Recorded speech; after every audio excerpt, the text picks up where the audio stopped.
Hola a todos, empezamos un tema nuevo de ciencias naturales, que es el tema número 6 dedicado a la naturaleza y a la conservación. Bien, bueno, pues para ello nos vamos a ir directamente a la página 86 en la que vamos a ver los ecosistemas terrestres. Ya sabemos todo lo que es un ecosistema, os acordáis que un ecosistema es el conjunto de seres vivos que viven en un lugar, el medio físico y luego las relaciones que se producen entre los seres vivos entre sí y los seres vivos y el entorno.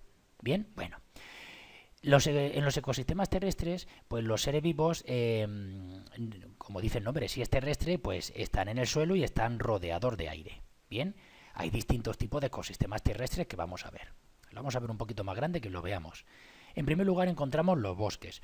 Los bosques, como dice el nombre, pues es un ecosistema en lo que las vegetaciones son árboles. Entonces, como las vegetaciones son árboles, pues hay gran cantidad de seres vivos. No solamente en las plantas, con respecto a los animales, pues hay un montón de nidos de pájaros que viven en esos árboles, hay cantidad de mamíferos que viven alimentándose de la vegetación y de estos otros animales. Hay muchos animales, puesto que en los bosques, si las plantas son grandes, es porque son sitios que hay una humedad relativa y entonces, habiendo vegetación, pues hay más animales. Entonces, en primer lugar encontramos el bosque atlántico. Si nos acordamos de los climas, aquí os los pongo, los bosques atlánticos se dan en lugares de clima atlántico o clima oceánico, sobre todo en el norte de España. Es un sitio bastante húmedo, ¿no? Bueno, pues entonces aquí los árboles son árboles de hoja caduca, como por ejemplo la saya, los robles y arces, que son unos tipos de árboles. ¿Qué es lo que pasa aquí? Pues son sitios donde hay bastante humedad, por eso hay bastante más vegetación, y los veranos pues son templados, es decir, son sitios que hay bastante humedad y no hace mucho calor. ¿Qué animales encontramos? Pues encontramos sobre todo osos y lobos. Bien, en nuestra zona no encontramos ni osos ni lobos. Bueno, pues en los bosques atlánticos sí los hay. Tenemos el bosque mediterráneo.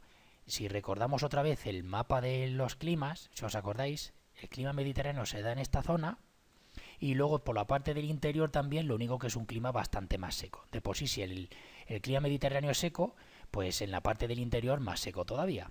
Bueno, pues en el bosque mediterráneo hay bastante vegetación, pero es una vegetación que se ve propia de un clima más seco. Los árboles son de hoja perenne, son encinas y alcornoque. Como ya os he dicho, se dan sitios muy secos y en los veranos se hace mucha temperatura. ¿Qué animales puede haber aquí? Pues hay águilas, hay conejos y hay linces. Bien, bueno, esto con respecto a los bosques. Vamos a ver las praderas. Las praderas de montaña, pues, a ver, la diferencia entre una pradera y un bosque es que aquí también hay muchísima vegetación, pero no son árboles, ¿vale? No son árboles. Son plantas que no tienen troncos leñosos. Es todo herbáceo, ¿vale? Entonces, aquí lo que se da sobre todo es gran cantidad de ganado que se alimenta de, de esta hierba.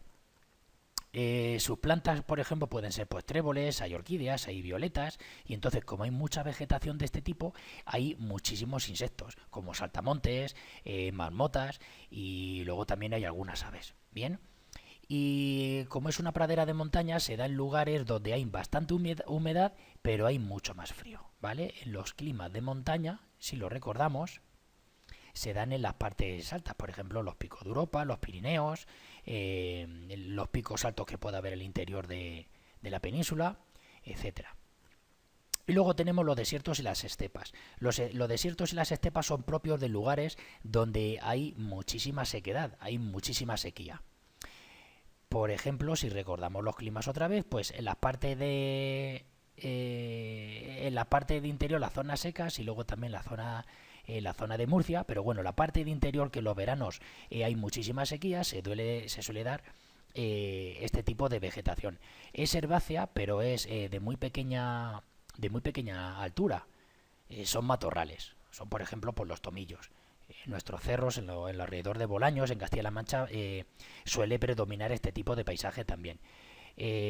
Como digo, el clima es seco y no hay mucho relieve, ¿vale? Hay algunos cerros, pero no hay mucho relieve, no es zona de montañas. ¿Qué animales encontramos aquí? Pues por ejemplo la liebre, que es muy propia de nuestra zona. Hay abutardas, hay aguiluchos y hay sobre todo muchos ratones y lagartos. Bien. Bueno, pues estos son, en modo general, los distintos tipos de ecosistemas terrestres que podemos encontrar, porque claro, lógicamente, según el clima, así va a depender, así va a ser el ecosistema. ¿Vale? Según las temperaturas y las precipitaciones, así va a ser el ecosistema. Y según el ecosistema, pues así van a ser los seres vivos que van a existir. Por eso hemos visto en los distintos tipos de paisajes, en los distintos tipos de ecosistemas, porque no siempre se dan los mismos seres vivos, ni las mismas plantas ni los mismos animales.